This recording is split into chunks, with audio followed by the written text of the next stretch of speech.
सारे देवता स्तुति आराधना कर रहे हैं, लेकिन मां का क्रोध शांत नहीं हो रहा है। क्योंकि संसार में भी संतान के ऊपर अगर कोई दुख आता है तो हर मां की इच्छा होती है कि मेरी संतान के ऊपर, मेरे बेटा बेटी के ऊपर कोई दुख आए, उससे पहले मुझे, मां को कितनी ही परेशानियां, कितने कष्ट क्यों ना भोगना पड़े, लेकिन कोई मां नहीं चाहती कि मेरे संतान के जीवन में जरा भी दुख आए। क्योंकि एक कवि कहता है, हर माता चाहती है कि मेरे हिस्से के, मेरे पुत्र के हिस्से के जितने भी दुख, दर्द, तकलीफें हैं, पीड़ाएं हैं, वो सब मुझ पर आ जाए, लेकिन मेरी संतान, मेरे बेटा बेटी के जीवन में एक भी कष्ट ना हो। तो कवि कहता है, मेरे जीवन में एक भी दुख ना होता, मेरे जीवन में एक भी दुख ना होता, अगर मेरी तकदीर लिखने का हक मेरी मां को होता। क्योंकि कोई भी मां, पुत्र कैसा ही हो, अच्छा हो, बुरा हो, उद्दंड हो, उद्यमी हो, जैसा भी हो, कहते हैं माता पिता को तो सांप भी प्यारा होता है। वो माता पिता कभी नहीं चाहते कि हमारे संतान के जीवन में दुख हो। हर दुख दर्द में आगे होते हैं माता पिता। लेकिन मां भगवती ने जब पुत्र के मस्तक को कटा हुआ देखा, हृदय में दुख हुआ, रोई, क्रोध आया, इतना क्रोध बढ़ा कि काली का वेश धारण कर लिया। और काली का वेश धारण कर लिया, मानो आज सारी सृष्टि का विनाश कर देंगी।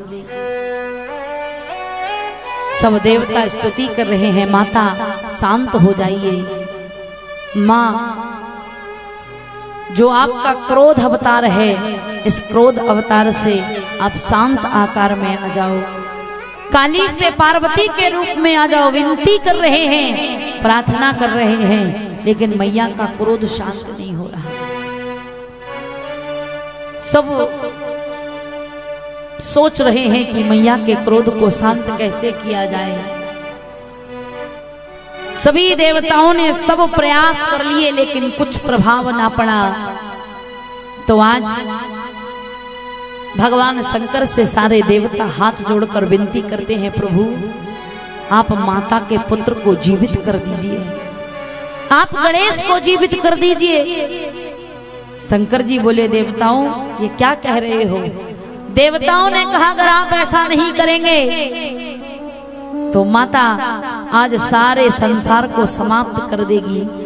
इसलिए अगर पार्वती का क्रोध शांत कराना है तो पुत्र को जीवित कर दो। भगवान शंकर देवताओं की स्तुति विनती को सुनकर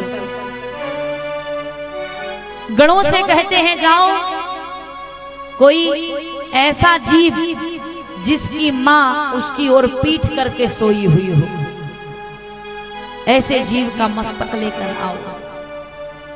कहते हैं गण वन में गए, सुबह से शाम हो गई, पर कोई ऐसी माता नहीं मिली जो मां अपने पुत्र को पीठ दिखाकर सोई हुई हो। क्योंकि हम सब तो इंसान हैं, पशु भी जो होते हैं ना, पशु पक्षी, वो भी अपने संतान को पीठ नहीं दिखाते हैं। आप घर में देखना, गाय जो होती है, गाय अपने बच्चे को कभी भी पीठ नहीं दिखाती है। बैठेगी तो अपने सामने लेकर, खड़ी है तो उसे जीभ से चाटती रहेगी, लेकिन उसकी ओर पीठ नहीं करती। हाँ, कभी कभी होता है ऐसा कि गाय बैठी है, उसका बच्चा भी बैठ जाए और फिर बच्चा पहले उठकर उसके आगे पीछे जहां भी चला जाता है, लेकिन वो गाय कभी भी अपने बच्चे को अपने से दूर नहीं होने देती। संसार में ऐसी कोई माता नहीं जो अपनी संतान को पीठे दिखाए। लेकिन कहते हैं वन में एक हथनी बैठी हुई है जिसका बच्चा पीठ की ओर बैठा हुआ है। कहते हैं वो जैसे भी बैठा हो, बच्चा स्वयं उठकर घूमकर या माँ के पीछे आकर बैठ गया है, जो भी हुआ हो, तो गणों ने उस गज का मस्तक लिया और लेकर आ गए। कई लोग कहते हैं भगवान शंकर ने ऐसा क्यों किया कि अपने पुत्र को जीवित करने के लिए बेचारे हाथी के मस्तक को ही काट दिया। भगवान शंकर ने कटवाया नहीं, मानो ये गज, ये हाथी का बच्चा स्वयं गणों को अपना मस्तक देने आया हो, क्योंकि ये गज, इस गज ने, इस हाथी ने भगवान शंकर की तपस्या की। रोज भगवान शंकर के मंदिर में जाकर पुष्प चढ़ाता, प्रणाम करता और प्रार्थना करता। एक दिन भोले बाबा इसकी प्रार्थना से प्रसन्न हो गए। गज, मैं तुम्हारी भक्ति से प्रसन्न हूँ, मांगो क्या मांगना चाहते हो। गज ने कहा प्रभु मैं आपका पुत्र बनना चाहता हूँ और आप मेरे पिता बन जाएं, मैं ऐसा आशीर्वाद, ऐसा वरदान चाहता हूँ। भगवान शंकर कहने लगे अभी तो तुम गज की देह में हो, लेकिन इस देह को त्यागने के बाद, गज बोला नहीं प्रभु, इस देह को त्यागने के बाद नहीं, मैं तो इसी देह में आपको पिता बनाना चाहता हूं और मैं आपका पुत्र बनना चाहता हूं। भगवान शंकर बोले ठीक है, समय आने पर तुम मेरे पुत्र बनोगे और मैं तुम्हारा पिता बनूंगा, इसी हाथी की देह में, हाथी के रूप में। आज वो गज स्वयं आया है, गणों को अपना मस्तक दिया है कि मेरा मस्तक ले चलो। गणों ने मस्तक लिया, लेकर गए, भगवान शंकर के हाथ में दिया। भगवान शंकर ने उस गज के मस्तक को गणेश जी के मस्तक पर लगाया और गणेश जी के मस्तक पर लगाकर जैसे ही उसमें प्राण डाले, वो बालक खड़ा हो गया। गणेश जी उठकर खड़े हो गए। अब माता से सब देवता विनती कर रहे हैं, माँ आपका पुत्र जीवित हो गया, अब शांत हो जाओ, क्रोध त्याग दो, अब शांत हो जाओ, काली वेश त्याग कर पार्वती के वेश में आ जाओ। पर मैया नहीं मानती है कि मेरा पुत्र कैसे जीवित हो सकता, जिसे मार दिया गया वो कैसे जीवित होगा। माता तो बस काली के वेश में सृष्टि में अग्नि बरसाए जा रही है। देवता अब कह रहे बार बार मैया आपका पुत्र जीवित हो गया, अब तो शांत हो जाओ, लेकिन माता शांत ना हुई। तब भगवान शंकर से कहा प्रभु अब क्या करें जिससे माता का क्रोध शांत हो जाए। भगवान शंकर कहते हैं गणेश, जैसे मस्तक कटते समय तुमने अपनी माता को पुकारा, माँ को आवाज दी, वैसे ही अभी भी अपनी माता को पुकारो। क्यों? तुम्हारी आवाज सुनकर ही तुम्हारी माता का क्रोध शांत हो सकता है।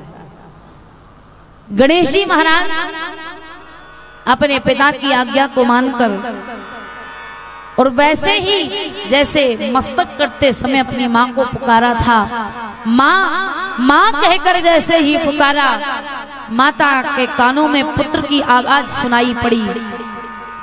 माता का क्रोध धीरे धीरे शांत होने लगा।